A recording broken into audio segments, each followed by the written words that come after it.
Dans le podcast de cette semaine, on discute avec Rob Daviau, auteur de jeux et créateur du concept de jeu de Legacy.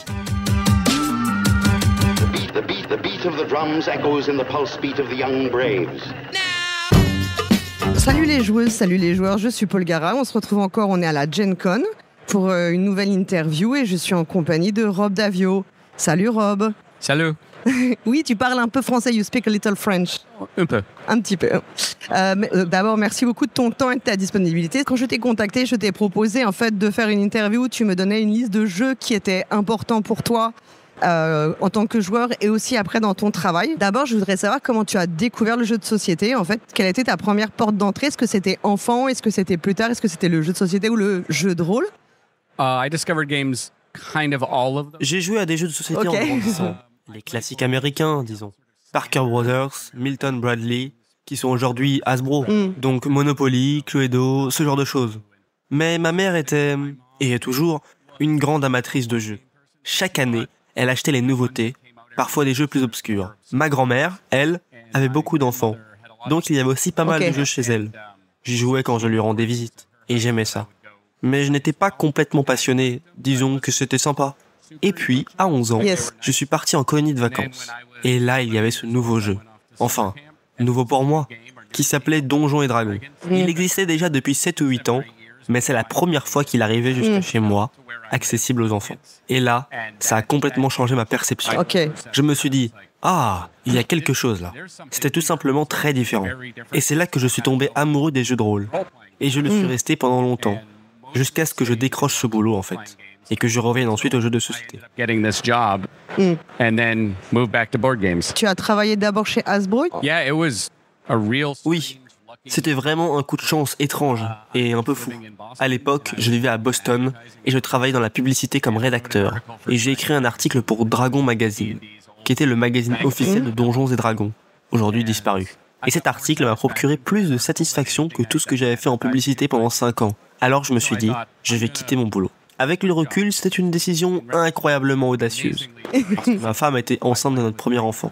Je me suis dit, je vais bosser en freelance 4 jours par semaine pour payer les factures. Et le vendredi, je me consacrerai à l'écriture de jeux de rôle. Et puis, en cherchant des clients pour qui écrire, je suis tombé sur une annonce de Hasbro qui cherchait un rédacteur pour des jeux de société. J'ai postulé, j'ai été pris, et très vite, ils se sont rendus compte que je pouvais être à la fois auteur et game designer, notamment pour des jeux comme Trivial Pursuit, des jeux qui demandaient beaucoup d'écriture. Donc en fait, je suis un peu tombé par hasard dans le métier de game designer. Et voilà, ça fait 27 ans que ça dure. 27 years. Oui, parce que tu as beaucoup travaillé sur les jeux de la gamme et qui étaient des jeux plutôt mass market. At the beginning, actually, Hasbro. Au début, en fait, Hasbro venait tout juste de racheter Avalon Hill. La société voulait en faire une marque à part entière. Donc j'ai travaillé sur quelques jeux un peu plus hobby dès mes débuts. Mais ensuite, Avalon Hill est passé chez Wizards of the Coast. Donc j'ai arrêté ce type de projet. Cela dit, j'ai aussi travaillé sur Heroescape et sur quelques jeux avec DVD intégrés, qui avaient un peu plus de profondeur. En parallèle, je faisais toujours des jeux comme Trivial Pursuit, Monopoly, Cluedo, et aussi pas mal de versions de Risk, ce qui se situe entre le grand public et le hobby. Vers la fin de mon parcours chez Hasbro, mon département ne produisait plus que des jeux très simples, pour enfants. Je savais que c'était probablement le moment de partir, mais je n'en étais pas sûr. Et puis l'entreprise a déménagé, et moi je ne pouvais pas suivre. Mais dans ma dernière année là-bas, j'ai eu l'idée de Risk Legacy, ce qui fait que je suis parti avec une super carte en main. Je pouvais dire, j'ai fait ce jeu-là, est-ce que je peux travailler pour vous? Et ça a super bien marché. Oui, on va parler ensuite forcément du Legacy parce que c'est quelque chose pour lequel on te connaît beaucoup. J'ai lu que tu avais dit que la première idée du Legacy, elle était venue en te disant, sur une blague à propos de Cluedo, pourquoi ils continuent de s'inviter dans ce manoir alors qu'il y a toujours quelqu'un qui meurt. Je ne comprends pas pourquoi ils reviennent dîner chaque semaine. Il y en a toujours un qui se fait assassiner. C'était une blague en fait. Un moment pendant un brainstorming autour de Cluedo. Et à un moment, j'ai dit, est-ce que ce ne serait pas intéressant si ce qu'on faisait pour une partie avait des conséquences sur la suivante? Parce que d'une certaine manière, c'est déjà le cas. Au-dessus de la table, je veux dire. Je prends Monopoly comme exemple. Il y a toujours quelqu'un qui joue le même pion. Et les autres disent, ne fais pas d'échange avec lui, il t'arnaque à chaque fois. Ou ce genre de choses. Il y a une continuité informelle entre les parties. Une espèce de mémoire partagée. Ou bien, quand tu ouvres une boîte de Scrabble, tu tombes sur des feuilles de score d'il y a déjà 3 Noëls. Et tu te dis, ah oui, je me rappelle qu'on y avait joué. Donc les gens ont déjà un peu de mémoire. Et moi, ce que je voulais faire, c'était pousser ça plus loin. Ok. push that. Et aussi, tu as fait des études, je crois, de théâtre et de communication. L'idée d'écrire une histoire était déjà dans ton esprit. I think it was a lot of my interests through my life. I read a lot of comics. Je pense que ça vient beaucoup de mes centres d'intérêt tout au long de ma vie. J'ai lu énormément de bandes dessinées. Pendant un temps, je pensais même devenir scénariste pour la télévision. J'ai joué à beaucoup de jeux de rôle, un peu à des jeux vidéo aussi. Et cette idée de narration épisodique, surtout dans les jeux de rôle, m'a toujours attiré. Je fais quelque chose et ensuite l'histoire change. Et quand tu t'assieds pour une partie de jeu de rôle, la première chose que le MJ dit c'est « Ok, la semaine dernière, on a fait ça, voilà ce qui s'est passé. We did this, or a TV show. This is what happened last week. Previously. Yeah, previously. Oui, previously on Lost, ou peu importe ce qu'il disait à la télé. Et je me suis demandé, comment est-ce qu'on pouvait faire ça dans un jeu de société? Et là, l'idée, c'est que il faudrait pouvoir marquer quelque chose, parce qu'il peut s'écouler 3, 4, 5 mois avant que tu rejoues. Alors comment tu te souviens de ce qui s'est passé? Et au début, j'étais vraiment inquiet. Je me disais, on ne peut pas écrire sur le matériel, ou coller un autocollant sur le plateau. Mais plus j'y pensais, et plus je me disais, pourquoi pas en fait? C'est différent, oui. Certains vont détester, et certains détestent encore aujourd'hui. Mais il n'y a rien de vraiment grave là-dedans. With it. On va parler du premier jeu de ta liste. On l'a déjà évoqué, Dungeons and Dragons. Ce n'est pas un jeu de société, c'est un jeu de rôle qui est sorti en 1974. I was 4. J'avais 4 ans. I was alive, but I was. J'étais né, mais j'avais 4 ans, et je l'ai découvert à 11 I ans. was 11. Tu as dit que ça avait changé ta vie. Tu avais une idée juste de ce que pouvait être le jeu de rôle? I'd never heard of it. Non, je n'en avais jamais entendu parler. J'étais à... Vous avez des colonies de vacances en France? Nous, on envoie les enfants 2 ou 3 semaines quelque part. Et là, il y avait des gamins qui jouaient à un jeu auquel ils jouaient chez eux. Mais ils n'avaient ni livre ni idée. Donc c'était juste de la narration. Et je leur ai demandé, mais qu'est-ce que vous faites? Et ils m'ont dit, on joue à un jeu. Et moi, j'ai dit, mais vous êtes juste debout dans les bois. Et là, ils m'ont expliqué. Je leur raconte une histoire et eux, ils interagissent. Et là, je me suis dit, attends, c'est une narration interactive. C'est fascinant. Et c'est comme ça que j'ai appris que ça s'appelait Donjons et Dragons. En rentrant, j'ai cherché à en savoir plus. Je me souviens plus comment exactement, mais je me souviens du sentiment. On peut faire n'importe quoi, on écrit une histoire ensemble. Et j'ai été captivé. Comme j'étais le plus enthousiaste et que j'ai 2 petits frères, j'ai toujours été le maître du donjon. Et même encore aujourd'hui, mais surtout à l'époque, il n'y avait pas assez de règles pour tout encadrer. Donc quand quelqu'un faisait quelque chose, je devais inventer une règle. Genre, ok, pourquoi on ne déciderait pas que... Et en fait, j'étais en train de faire du game design. Et c'était tellement fun. Tiens, j'ai une idée, on va faire ça. Ou j'invente un nouveau sort, un nouvel objet magique, un monstre. Tout ça, c'était déjà du game design. Et j'adorais cette évasion créative. And I just love that creative escape. Oui, parce qu'il y a certains joueurs de jeux de rôle qui veulent qu'on joue vraiment avec les règles très pures, et d'autres qui sont plus en disant ok, il faut laisser de la place aux joueurs et joueuses pour s'exprimer. Toi, tu étais plutôt dans la création déjà? Yeah, I think it's very. Oui, je pense qu'il y a une vraie place pour les simulations, et que les ordinateurs le font très bien. Beaucoup de jeux de rôle modernes, y compris Donjons et Dragons aujourd'hui, essayent d'expliquer tout de sorte qu'il y ait toujours une bonne réponse. Mais pour moi, c'est une tâche vaine. Je ne sais pas si fruitless se traduit bien, mais en gros, inutile. Parce qu'il y aura toujours quelque chose qui ne sera pas prévu. Alors on fait une règle pour ça. Et puis on tombe sur autre chose. Et on fait une autre règle. Moi, j'ai toujours préféré l'idée de donner les bases et ensuite de faire confiance à la personne qui mène la partie ou à la table. Pour se dire, comment on a envie de gérer ça? Comme ça vous va? Ok, alors on fait comme ça. Okay, let's. Et je trouve que dans tes jeux, il y a vraiment l'idée d'avoir une narration émergente. Et je pense que ça vient du jeu de rôle. 100, and I wanted. Et moi, je voulais devenir scénariste pour la télévision. Il m'est arrivé de m'asseoir pour essayer de créer un jeu plus à l'européenne, avec de la collection de sets, des chiffres, des mécaniques épurées.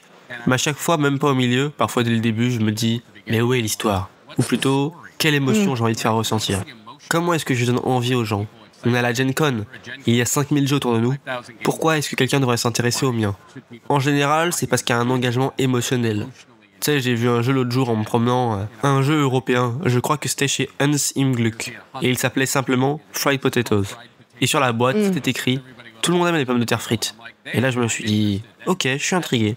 C'est suffisant comme histoire, j'ai envie d'en savoir plus. » Et aussi, tu aimes que les joueurs s'approprient le jeu et contribuent à ce que ce soit des vrais acteurs. Je trouve que dans tes jeux, ce n'est jamais fermé, ce sont des systèmes très ouverts.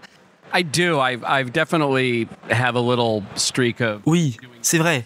J'ai clairement une petite tendance à vouloir faire des choses différentes. Et parfois, ça marche. Parfois, les gens ne s'intéressent pas du tout à ce que je fais. Mais pour moi, quand je m'assis pour créer quelque chose, Je commence presque toujours dans un cadre très simple, très contenu. Et puis mon cerveau commence à chercher quelque chose de différent à faire, juste parce que ça m'amuse. Et je pense que ça peut aussi amuser les autres. Donc jouer avec les règles, avec les attentes, et laisser les joueurs faire partie du processus de design, c'est simplement comme ça que mon cerveau fonctionne.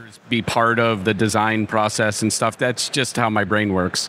Et aujourd'hui, tu joues toujours aux jeux de rôle? Oui, j'ai fait du jeu de rôle juste avant de venir ici. Came here. Toujours Donjons et Dragons ou tu t'intéresses à d'autres jeux de rôle? No, it's a different system. It's interesting. Non, c'est un autre système. Ce qui est intéressant, c'est que Donjons et Dragons aujourd'hui, c'est très axé sur les règles, l'optimisation de personnages. C'est vraiment une fantaisie de puissance. À partir du niveau 2, tu fais déjà partie des Avengers. Et moi, personnellement, j'aime quand il y a de la peur. Genre, si quelqu'un sort un couteau et que ton personnage se bat, tu devrais avoir peur. Et dans Donjons et Dragons, tu n'as jamais peur. Les personnages ont une sorte d'armure scénaristique. Ils peuvent faire des trucs miraculeux, ce qui est fun de temps en temps. Mais là, je fais jouer un système où, en 6 ou 7 séances, ils ont eu 2 combats seulement, parce qu'ils n'ont pas envie de se battre. Et dans le deuxième combat, ils se sont fait littéralement écraser. Et ils se sont dit, ok, on va pas refaire ça. Et ça donne un jeu au sentiment de réalité que j'aime beaucoup. And it just gives it a sense of reality that I like. Et est-ce que, je ne sais pas, aux États-Unis, est-ce que tu t'intéresses aussi à des jeux où il n'y a pas parfois de maître du jeu, on ne joue même pas avec des dés? Ce sont vraiment des systèmes des jeux qui reposent sur la co-narration comme le PBTA. Je l'ai déjà fait. Fiasco, par exemple. Yes. C'en est un. Et j'aime bien ce type de jeu de temps en temps. Mais ce que j'aime, c'est quand les dés surprennent tout le monde. Ok. Eric Lang, il m'a dit le hasard des dés, accepter le hasard des dés. Oh, failure is great in a narrative, right? L'échec est génial dans une narration, non? Si le héros ne rate jamais rien, s'il n'y a aucun obstacle, aucune tension, alors il n'y a pas d'histoire. Si le récit, c'est juste, comme dans plein de récits très anciens, les mythes grecs, ce genre de choses, il faisait tout marchait et il gagnait à chaque fois. Tu te dis ok, mais ça ne te touche pas. C'est pas très intéressant. Ok. Le second jeu que tu as mentionné, c'est un jeu qui s'appelle Pathfinder, qui est sorti en 1974 également. Un jeu de Mark Berger et de Edith Grine-Butcher chez Milton Bradley. Not Pathfinder, the role-playing game. Pathfinder, a maze. Ce n'est pas Pathfinder, le jeu de rôle. C'est Pathfinder, un jeu de plateau avec un labyrinthe à construire. C'est un jeu en plastique. Il a maintenant 50 ans. Quand je parlais des jeux que ma grand-mère avait chez elle, celui-là en faisait partie. Et une fois que tous ses enfants aient quitté la maison, il a fini par arriver chez moi. Et au lycée, j'ai commencé à y jouer avec des amis. Et on est un peu devenus obsédés par ce jeu. On a commencé à changer les règles, à inventer notre propre version. Et ça a pris brièvement auprès d'un groupe de nerds de notre lycée. On a organisé des tournois, chacun avait ses propres stratégies. On en parlait entre nous. Ça n'a pas duré longtemps, juste quelques mois. Mais ça m'a appris plein de choses. Comment modifier un jeu, comment le peaufiner, comment intéresser d'autres personnes à un jeu, comment organiser un tournoi, comment créer de l'engagement. Et donc, au final, ce n'était pas tant jouer au jeu qui m'intéressait, mais plutôt le faire évoluer, le transformer, le partager. Et c'est pour ça que je l'ai mis dans ma liste. Je ne le faisais pas pour devenir game designer, je le faisais parce que je trouvais ça fun. Doing it to be a game designer, I just thought it was fun.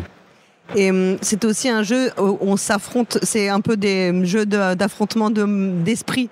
Yeah, it's not very heavy. It's you know the game Battleship. Non, c'est pas très difficile. Sorry? Tu connais le jeu toucher-couler? C'est un peu comme toucher-couler en fait. Tu essaies de deviner comment l'autre a construit son labyrinthe. Donc quand tu construis le tien, tu fais en sorte qu'il soit le moins prévisible possible. C'est un jeu où tu essayes vraiment d'entrer dans la tête de l'autre. Mais tu pourrais tout aussi bien le faire au hasard et ça marcherait quand même.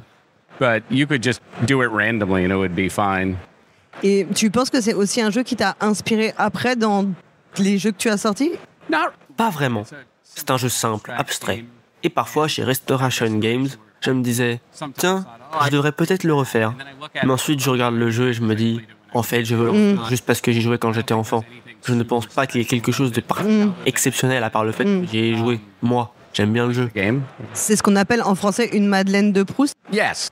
Yeah. Et je l'ai encore chez moi, celui de ma grand-mère. Yes. Quand mes enfants étaient plus jeunes, j'ai dit à chacun, allez viens, on va jouer à ce jeu, je l'aimais bien. Et les deux ont réagi, c'est pas terrible. Et moi j'ai répondu, ouais, non, c'est vrai, mais je l'aime bien, c'est pas un mot. It's not bad. Il y a aussi dans ce jeu, le matériel est très important. Quand j'étais enfant, moi, avoir du matériel très immersif, c'était quelque chose auquel on accordait d'importance pour jouer. Et il y a des jeux que tu as fait aussi où il y a cette recherche d'avoir un matériel immersif. Yeah, some game. I mean, I'm a storyteller. Yes. And Oui, comme je disais, j'aime raconter des histoires. Quand on travaille avec des cartes, un plateau, du plastique ou du bois, on n'a pas grand-chose pour raconter une histoire. Donc chaque détail compte. Les graphismes du plateau, la taille des éléments. C'est un peu comme une pièce de théâtre, non? Une pièce, ce n'est pas comme un film. Il y a juste quelques décors, un peu de lumière, mais ça suffit pour situer l'action. Yes. Tu regardes la scène et tu te dis, ok, je vois où ils sont. Pourtant, ce n'est qu'un décor plat. C'est juste un projecteur, tu vois ce que je veux dire. Et donc moi, je fais très attention à la boîte, au moment où on l'ouvre, à l'apprentissage des règles, aux composants. Parce qu'on fait tout ça. Tu ouvres un jeu et tu ne sais pas encore ce que c'est. Et tout à coup, tu vois un élément dedans et tu te dis, oh, c'est quoi ça ? Et là, tu es excité. Et avec un peu de chance, cette excitation se confirme ensuite. Mais parfois, je rouvre un jeu. Et là, c'est sans doute mon côté plus américain. Et je vois que ce ne sont que des cubes et des cartes. Et je me dis, où est-ce que je suis censé m'enthousiasmer ? Le jeu est peut-être très bon, mais moi, j'ai besoin de ce petit totem visuel pour m'accrocher. I want that little visual totem to get hooked. Et même, par exemple, dans Unmatch, les visuels, vous avez fait des choix de direction artistique très tranchés, et les figurines sont très belles. Yeah, Oui, on a une super équipe artistique chez Restoration, parce que parfois on a une seule figurine ou juste un petit jeton avec une minuscule illustration, et 13 ou 12 cartes, parfois un peu plus. Mais c'est tout ce qu'on a pour raconter qui est ce personnage. Il y a aussi quelques lignes dans le livret de règles, bien sûr, mais chaque élément compte énormément. On y prête vraiment attention. C'est une équipe artistique fantastique. Et tout à l'heure, tu disais que Pathfinder, tu y avais réfléchi pour Restoration Game et que tu ne l'as pas fait. Vous avez donc restauré, un peu comme on restaure un tableau. Comment tu choisis les jeux que vous faites chez Restoration Game? It's a little bit of listening to what people want. You know, when you first start a company, you don't know is your audience. C'est en partie une question d'écoute. Écoutez ce que les gens veulent. Quand tu lances une maison d'édition, tu ne sais pas encore. Est-ce que ton public va vouloir des jeux très complexes, très légers, des jeux familiaux? Est-ce qu'ils veulent jouer des jeux obscurs et difficiles à trouver, ou des grands classiques populaires comme Fireball Island, ou quelque chose d'un peu plus sophistiqué? Donc on regarde beaucoup de choses différentes. Un exemple en ce moment, Unmatched, est joué partout dans le monde. Du coup, on fait attention à ne pas choisir un jeu connu uniquement aux États-Unis, ou plein de textes en anglais, tu vois. Parce que dans ce cas, nos partenaires étrangers vont dire « Je ne connais pas ce jeu, je ne veux pas payer pour traduire tout ça dans une autre langue. » Donc oui, on peut faire ce genre de projet, mais il faut éviter de ne faire que ça, parce qu'on veut que nos jeux soient accessibles dans d'autres pays aussi. Et donc, il y a beaucoup d'aspects très ennuyeux, très business dans le choix des jeux qu'on décide de publier. Il y a plein de jeux qu'on aimerait faire. On les regarde et on se dit, on va perdre de l'argent si on sort ce jeu. Il serait trop loin à produire, pas assez de gens l'achèteraient. Ce serait peut-être fun, oui, mais pas raisonnable. Ok, yes. To make it, there's just not enough. It would take too long to make this game, and not enough people would buy it. And it may be fun, but it's not smart. J'ai une anecdote personnelle, peut-être qu'on la coupera au montage, mais moi, Fireball Island, c'est un jeu avec lequel mon frère, on a joué des tonnes de fois. Fireball Island was our favorite board games with my brother when we were kids. And there was something when you have to throw the... Oui, avec mon frère, il y avait quelque chose qu'on disait toujours quand on lançait une boule de feu. C'était une blague de gosse. En français, on dit boule de feu et nous, on disait foule de bœuf à la place. Comme si on disait Firefall au lieu de Fireball. Et tu sais, quand j'y ai joué avec mes enfants, j'y ai repensé. Je leur ai refait la blague, mais eux, ça les faisait pas rire spécialement. Et donc, je me rends compte que j'ai beaucoup de souvenirs d'enfance avec ce jeu. And I remember all the moments we have just with Fireball, or boule de feu, foule de bœuf. I had fun with that game. I mean, it was hard to figure out how to make it. Je me suis bien amusé avec ce jeu. Franchement, ça a été compliqué à concevoir, mais chaque fois qu'on essayait de le rendre trop complexe, je disais, le but du jeu, c'est de faire rouler une bille sur ton frère ou ta sœur, et de rigoler quand elle les fait tomber. C'est tout, n'allons pas plus loin. Faut pas devenir dingue non plus. Ce qu'il y avait de bien dans le jeu original, c'est que tu ne savais pas quand tu allais pouvoir lancer une boule de feu. Mais quand ça arrivait, c'était très clair ce qui allait se passer. Nous, on a voulu inverser ça. Que tu puisses choisir quand la déclencher, mais que tu ne saches pas exactement ce qui allait se passer. Du coup, tu as cette petite séquence de 2 ou 3 secondes, ce moment de spectacle, où tu regardes la bille rouler, tu te demandes, est-ce qu'elle va aller à gauche ou à droite? Qui va se la prendre? On voulait vraiment que chaque boule de feu soit un moment excitant. Un autre jeu dont on va parler, c'est Dragon Master, un jeu de 1981 de J.W. Jerry Darcy. C'est un jeu de pli qui est sorti, qui a eu plusieurs versions, qui s'appelait Coup d'État, qui était sorti en 66, et ensuite tu l'as repris pour faire Indulgence en 2017. And then there's even one, it's a public domain game. And then... Yes. Et il y en a même plus d'un à la base. Yes, exactly. C'est un jeu dans le domaine public, et puis c'est devenu Coup d'État. Et ensuite, Milton Bradley en a fait une nouvelle version de 1981, sous le nom de Dragon Master. Et si tu regardes bien, c'est justement l'année où j'ai découvert Donjons et Dragons. Donc ce jeu avait le mot dragon dedans. Forcément, ça m'a parlé. Et je voulais vraiment le refaire. Et le gars qui m'avait fait le redesign chez Hasbro à l'époque, bien 17 ans plus tard, c'est lui qui m'a embauché chez Hasbro et est devenu mon patron. Mais ce jeu m'a surtout permis de découvrir les jeux de levée. Il y avait 3 niveaux de jeu différents. Une mécanique de type Shoot the Moon, comme dans Hearts. Donc j'ai vraiment appris tout un style de jeu de cartes grâce à ça. Et quand Restoration Games a été lancé, on l'a réédité sous le nom de Indulgence, un peu comme un porte-bonheur. Le jeu a marché correctement. C'était pas un énorme succès, mais c'était vraiment plaisant de revisiter un jeu qui m'avait bien inspiré. Je me suis dit, ok, je lance ma propre maison d'édition. Mettons quelque chose qui compte pour moi. Et j'ai pu revivre ça une deuxième fois. Et tu joues beaucoup aux jeux de pli? Not these days, but I love Hearts.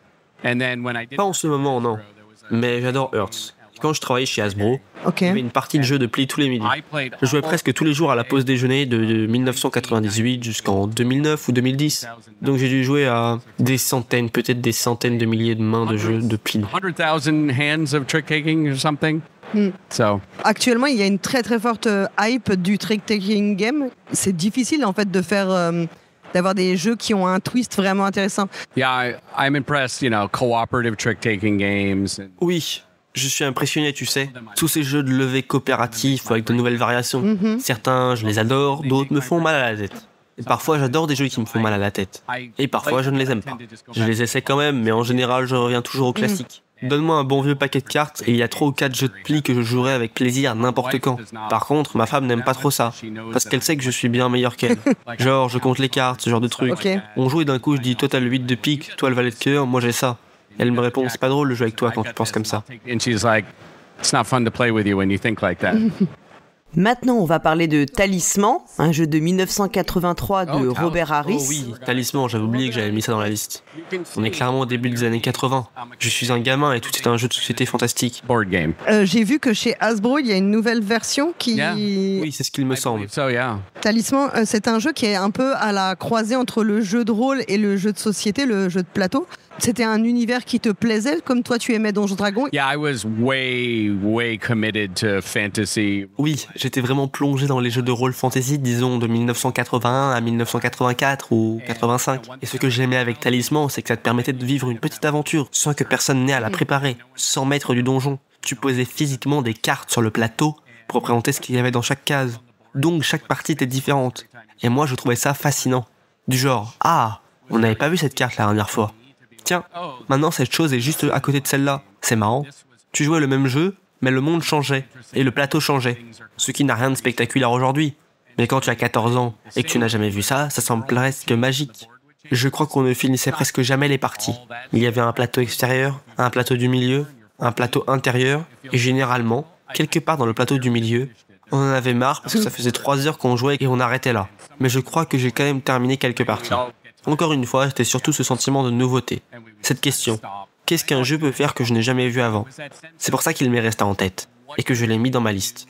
That I hadn't seen before, and that's why it stuck with me, and that's why I put it on the list. Et c'est un peu le genre de jeu, il pouvait y avoir des, comme on disait tout à l'heure, des moments où vraiment il se passait des choses incroyables, et c'est ça souvent qui font les grands souvenirs, parce que quand les choses sont trop équilibrées, finalement, ça reste plat. Yeah, no, here's my secret. Is like there is no perfectly balanced game. And if there is a perfectly balanced game, there's no highs and there are no lows, right? Voici mon secret. Il n'existe pas de jeu parfaitement équilibré. Ou plutôt, un jeu parfaitement équilibré. C'est un jeu où il n'y a ni sommet, ni creux. Tout est au milieu. Et parfois, je joue à ces jeux. Et je les apprécie. Mais souvent, je ressens ça. Il ne s'est rien passé. Mon premier tour était identique à mon dernier tour. Et si j'ai fait 10% mieux que toi, alors j'ai gagné. Mais il n'y a eu aucun moment où tu te dis « Waouh !» Moi, je vais être surpris dans un jeu. Parfois, c'est une mauvaise surprise, mais je ne veux pas non plus que ce soit entièrement de la chance, au point que ce soit le jeu qui joue à ta place. C'est pour ça que j'aime les jeux avec des cartes, ou un sac de jetons, ou des dés. Tu peux te dire, si je pioche ces 3 jetons, je gagne. Mais il y en a 9 dans le sac, donc c'est peu probable. Tu pioches le premier, c'est un de ceux qu'il te faut. Et là, tout le monde se redresse. Tu pioches le deuxième, encore un bon. Et à ce stade, peu importe si le troisième marche ou non, tu as une histoire. Tu t'en souviendras. Tu te rappelleras de ce moment. Par exemple, quand j'ai bossé sur Aeroscape il y a 20 ans, on avait mis de la lave dans le jeu. Et la règle au départ, c'était si tu marches sur la lave, tu meurs. Et je dis non, si tu marches sur la lave, tu lances un dé à 20 faces. Si tu fais 20, tu trouves miraculeusement un truc sur lequel poser le pied, sinon tu meurs. Et les gens me disaient, mais pourquoi? Et je répondais, parce que dans une partie, il y aura 2 cases de lave. Et quelqu'un va faire 2 fois 20 et traverser la rivière. Et il en parlera pendant le reste de sa vie. Tiles. And someone will roll 2 20s and make it like across a river, and they will talk about it the rest of their life. Et je trouve que c'est quelque chose qu'on ressent notamment dans Cthulhu Death Medai, qui est un de mes jeux favoris.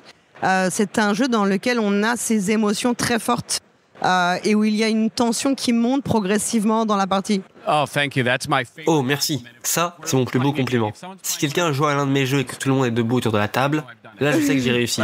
T'es comme un gamin. Tu peux pas rester assis parce que t'es trop excité de voir ce qui va se passer. Yes. Happens next. Les derniers tours, quand on jette les dés, et parce que souvent la victoire ou la défaite, c'est sur le fil. At the last turn when we... Oui, les derniers tours quand on lance les dés, souvent parce que la victoire ou la défaite, elle se joue là.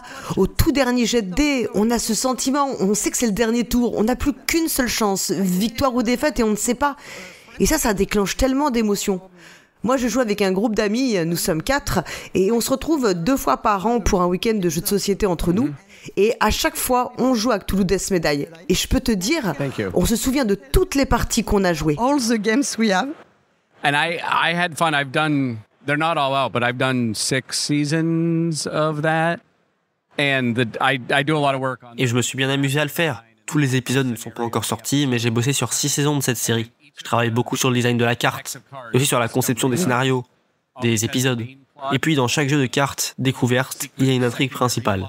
Et une petite intrigue secondaire secrète que la plupart des joueurs ne remarquent pas. Mais moi j'adore les écrire. Par exemple dans la saison 1, épisode 2, ça se passe dans un bal masqué. L'intrigue principale tourne autour d'animaux échappés, ce que tout le monde remarque, mais il y a une deuxième histoire cachée. Un homme est là avec sa maîtresse, sa femme a découvert la liaison, et elle essaie de les empoisonner. Et si tu ne récupères pas toutes les cartes, ou pas dans le bon ordre, tu n'as aucune idée de ce qui se passe. Mais moi, j'adore cacher ce genre de choses dans les jeux. and she's trying to poison them. And if you don't get all the cards or you don't get them in the right order, you'd have no idea what's going on. But I love hiding things like that in games. Et je trouve que c'est un jeu dans lequel on ressent très bien cette idée d'avoir une histoire qui se crée, non pas parce qu'on lit des cartes comme dans certains jeux, mais c'est vraiment ce que les joueurs et joueuses vont faire dans la partie qui crée l'histoire. Oui, j'essaie de faire ça. Le jeu sur lequel j'ai travaillé, je sais pas. C'est quoi le dernier jeu que j'ai mis sur cette liste? Your Last Magic. Oh yeah, I did a lot of design and development work on the original. Ah oui, j'ai fait beaucoup de design et de développement sur la première version de Betrayal at House on the Hill.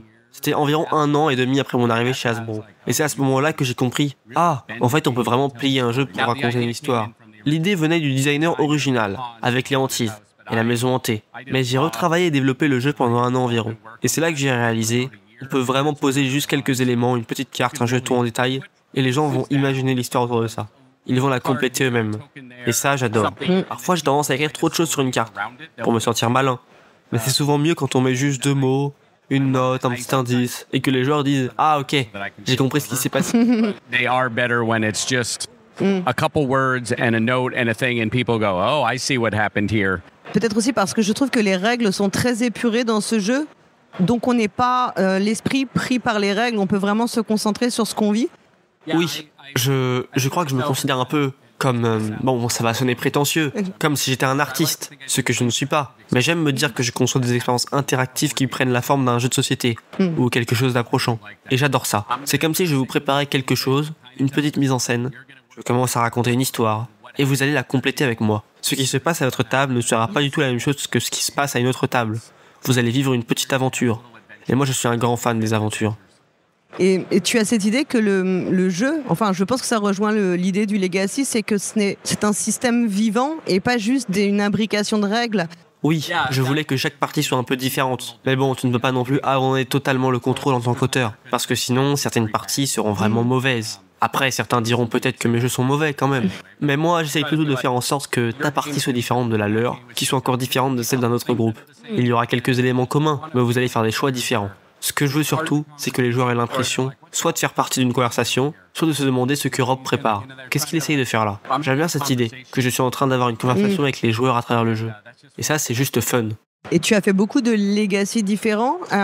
Tu as fait Seafall, tu as fait les Pandemic Legacy qui sont très connus. Tu as travaillé aussi sur les Aventuriers du Rail Legacy. Il y a eu bien sûr Risk Legacy qui est le premier que tu as créé. Est-ce que tu as l'impression de monter en compétence en fait un peu sur les idées que tu peux trouver? I'm of two minds. At the beginning, I had to figure everything out. Au début, je devais tout inventer, et c'était difficile. Mais en même temps, c'était excitant. Comment faire ceci, comment résoudre cela. Et petit à petit, j'ai vu ce qui marchait et ce qui ne marchait pas. Aujourd'hui, quand je travaille sur des jeux Legacy, et j'en ai encore quelques-uns à venir, mais je pense que ce seront les derniers. Je me sers des outils que je sais bien utiliser. Du coup, le jeu est sans doute meilleur, mais parfois, je ne me surprends plus. Je me retrouve plus à dire « Ah, c'est nouveau ça. Comment je vais m'y prendre ?» Je me dis plutôt « Bon, je sais 10 ou 15 techniques qui fonctionnent, je vais prendre celle-là. » C'est pour ça que je dis que je ne vais probablement pas en faire beaucoup d'autres. Je ne veux pas commencer à me répéter. Je ne suis plus tout jeune non plus. Et est-ce que tu penses aussi que c'est important dans les jeux Legacy? Et je connais des gens qui vont faire des photocopies, qui vont qui ne veulent pas coller les autocollants parce qu'ils ont l'idée que le jeu ne peut pas être joué une fois.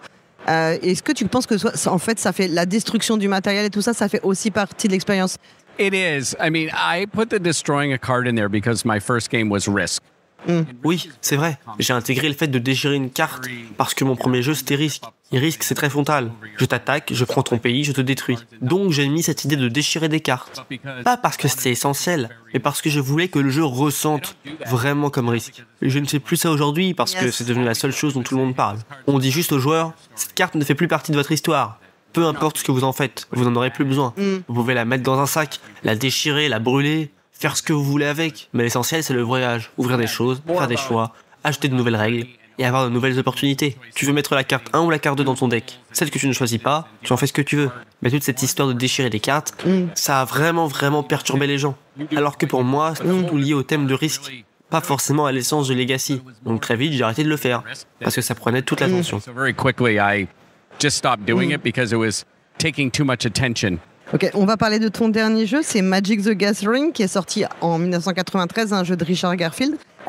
Tu l'as découvert à sa sortie, dès que le jeu a été proposé? Not really. I'm a little surprised in retrospect that I put that on there because I never got deep. Pas vraiment. Avec le recul, je suis un peu surpris de l'avoir mis dans la liste, parce que je ne me suis jamais plongé à fond dans Magic. Je l'ai découvert en 1994, quelqu'un l'avait. C'est pour ça que je crois toujours qu'il est sorti cette année-là. J'ai bricolé un deck, on a joué quelques parties, et comme pour Donjons et Dragons, j'ai été fasciné. C'est une toute nouvelle façon de penser les cartes. Ce n'est pas juste recevoir un paquet tout prêt. Tu construis ton propre deck. Et une bonne partie du jeu, en fait, tu la joues avant même d'arriver à la table. Parfois, la création du deck est plus intéressante que la partie elle-même, parce que dans ta tête, tout fonctionne parfaitement. Tu te dis, je vais jouer cette carte-là, puis celle-là, et ça ne marche pas. Alors tu ajustes. Et c'est très proche du game design. Ça va marcher? Non. Mais tu améliores peu à peu ton système. J'y ai joué un peu à la sortie. Pas longtemps. Puis quand j'ai commencé chez Hasbro, il y avait plein de cartes qui traînaient. J'y ai joué pendant 1 an environ et j'ai tout de suite vu le potentiel du jeu.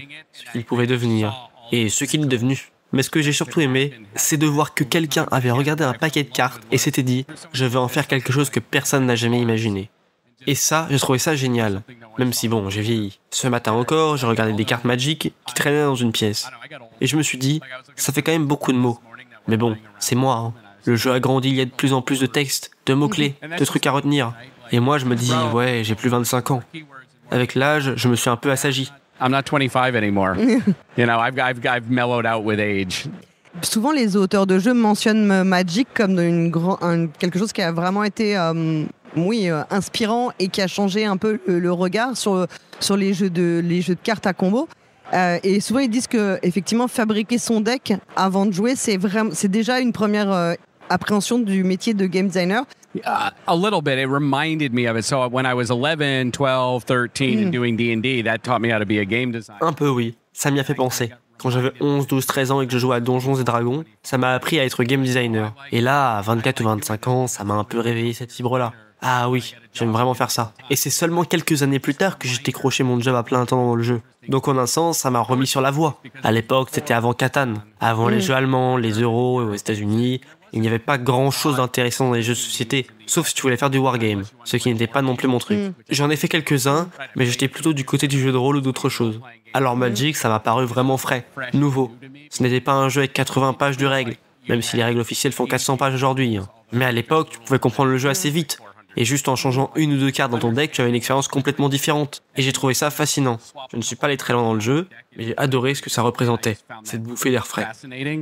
But I didn't go very deep with it. But I loved what it did and the breath of fresh air that it had.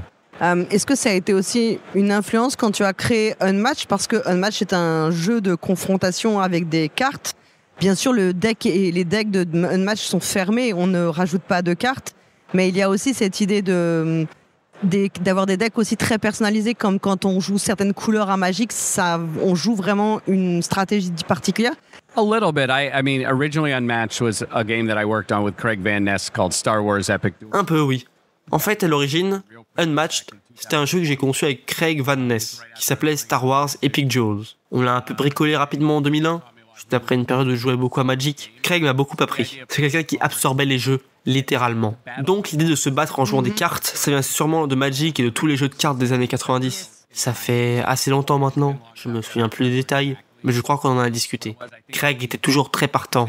On échangeait des idées du genre, on pourrait faire ça, ou ça. Et quelques heures plus tard, il y avait déjà une ébauche des règles. Puis on a affiné ça, on a conçu plusieurs decks. C'était très rapide, parce que chez Hasbro, on devait aller vite. Donc ce n'était pas un projet où on s'est dit, et si on faisait un jeu comme Magic ? Mais l'influence était probablement là indirectement. Quelque part dans ma tête, je me disais, ok, t'auras un deck de 30 cartes, et tu vas utiliser ces cartes pour te battre contre l'autre. Bien sûr, parce qu'à l'époque, beaucoup de jeux de cartes faisaient ça. To battle each other. Of course, because a lot of card games were doing that, at the time. Bien sûr, il y a aussi l'asymétrie, forcément, pour avoir encore des parties qui sont toujours une expérience unique.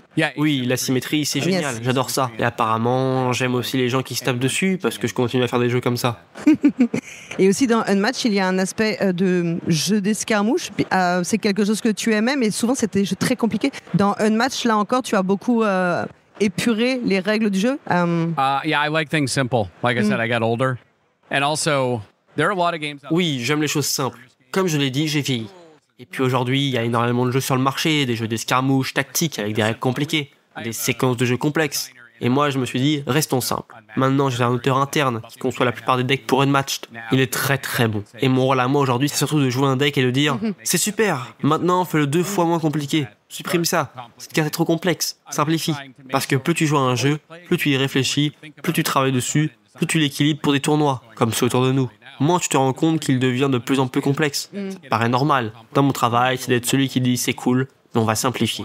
My job has become saying like, this is cool, please make it a little simpler. Mais souvent d'ailleurs, les auteurs de jeux disent que c'est plus difficile de retirer des choses que d'en rajouter. Oh, it's easy to add stuff. Yes, oh oui, c'est facile de rajouter des choses. C'est quelque chose que je dis souvent en réunion ou à mes co-auteurs. Là, c'est juste un patch, tu vois. On a une fuite, alors on met un patch. Mais ça ne résout pas le vrai problème. On a juste caché le souci et très vite ton jeu devient une collection de patchs d'exceptions. Dans presque chaque jeu, tu peux repérer ça. Tu regardes une règle et tu te dis « Ah, celle-là, c'est un patch ». Ils n'ont pas réussi à faire marcher le système, alors ils ont dit « J'ai plus rien en stock, tant pis, on fait comme ça ». Et c'est ok. Tous les jeux ont 1 ou 2 patchs. Mais quand un jeu en a 9 ou 10, quand tu expliques les règles et que tu te retrouves à dire alors tu fais ça, mais pas dans ce cas-là, bon, sauf si t'as cette carte, ah oui, j'ai oublié, si jamais t'es ici, tu dois relancer le dé, mais pas toujours.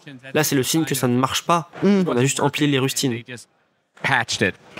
là, le prochain, pour la JetCon, là, vous présentez le prochain jeu de Restoration Games. Tu peux en parler un peu? Yeah, we just did a talk today about what's coming out. Next year, we've got an expansion. On vient justement de faire une représentation aujourd'hui sur nos prochaines sorties. L'an prochain, on a une extension pour Return to Dark Tower qu'on va lancer en financement participatif beaucoup plus tôt que ce que je voudrais, parce qu'il nous reste encore pas mal de boulot.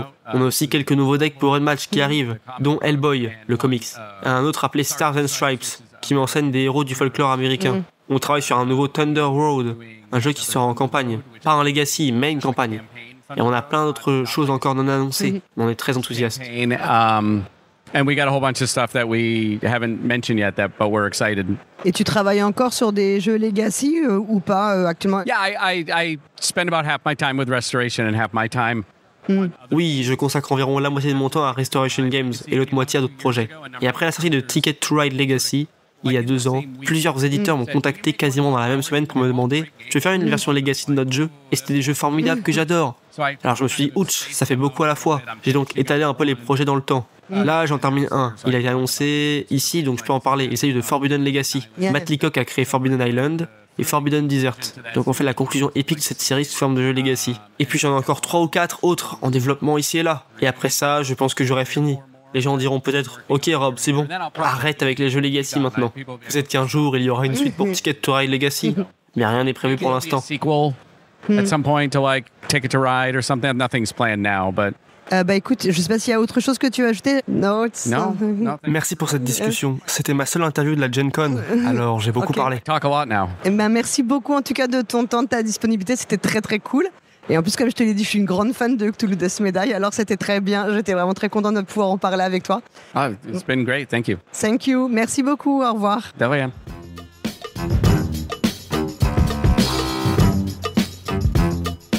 Cette interview, enregistrée en présentiel à Indianapolis lors de la Gen Con le 1er août 2025, est produite par Polgara et Hammer, avec le soutien essentiel de notre doubleur Gabriel pour cette version française. Toutes les informations utiles et les titres des jeux abordés dans cette émission figurent dans le billet de cet épisode sur notre site lepointdepolgara.fr en un seul mot. Ce podcast est totalement indépendant. Son contenu est libre et non sponsorisé. Retrouvez-nous sur les réseaux sociaux, Facebook, X, Blue Sky ou Instagram sur le compte de Polgara, et surtout venez discuter de cette émission et de tout autre sujet sur le serveur Discord du podcast. Merci d'avoir écouté Le Point de Polgara et à très bientôt pour une prochaine émission.